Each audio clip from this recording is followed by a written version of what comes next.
However, oftentimes I see this thing where there are women who are practically addicted to love, okay?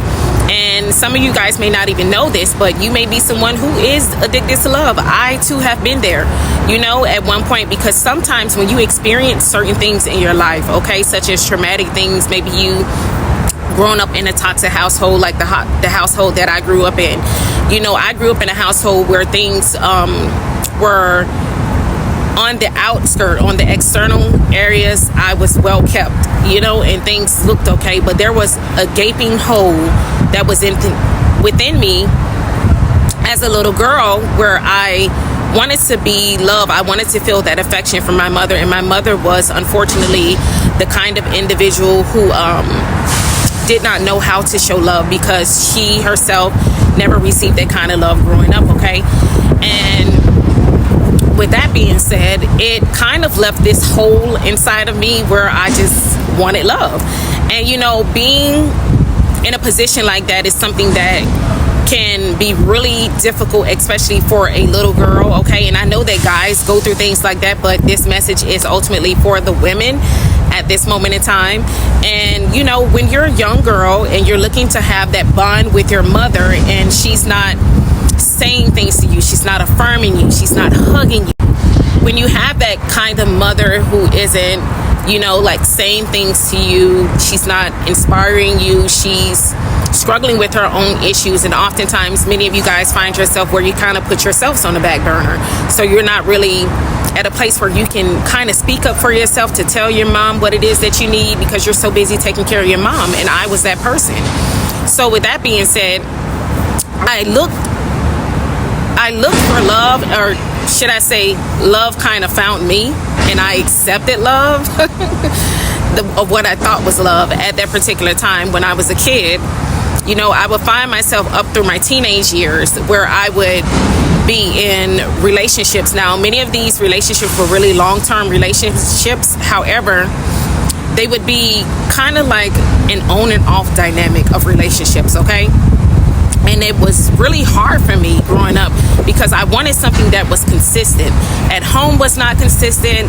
A lot of things that I was seeing around me was not as consistent. So the love thing, I needed that to be consistent. And unfortunately, I wasn't able to control that dynamic, okay? Which is something that none of us can do. We can't control certain things.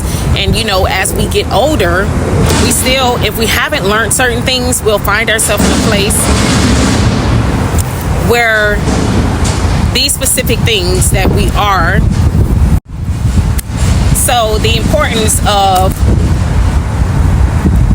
the love thing, okay, the love dynamic, the love addiction is for us to get to a place in our life and a space in our lives where we are loving ourselves, okay?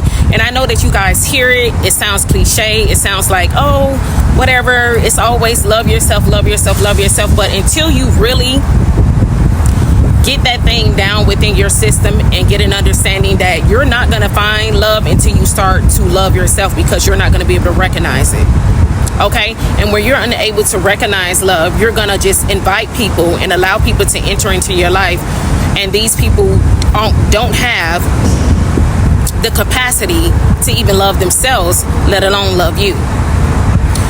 So with that being said, the love addiction thing is something that many women have to break. And I know that I see this a lot on the internet where women are, especially Christian women, where they are seeking to be married. Okay, there's nothing wrong with that. Marriage is such a beautiful thing, but marriage can be a battle within itself, okay?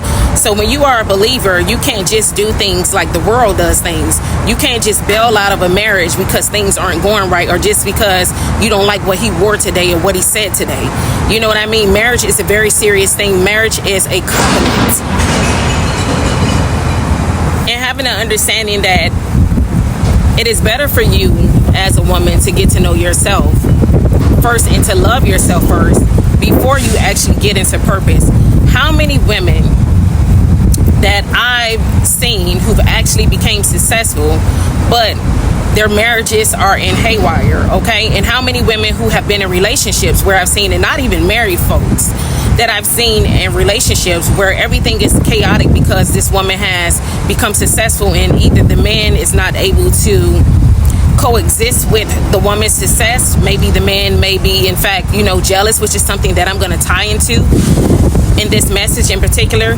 Is that, there are instances where we somehow meet with people and we don't expect to be saved by Christ. We don't expect to even give our lives over to Christ. And we've gotten ourselves entangled into relationships that were only beneficial in the life that we had previously before we became a believer.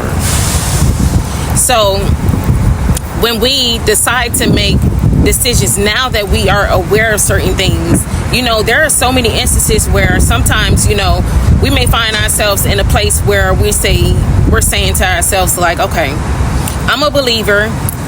This person is a believer as well. We can come together and we can do this God thing. But how many of you all actually know that just because another person is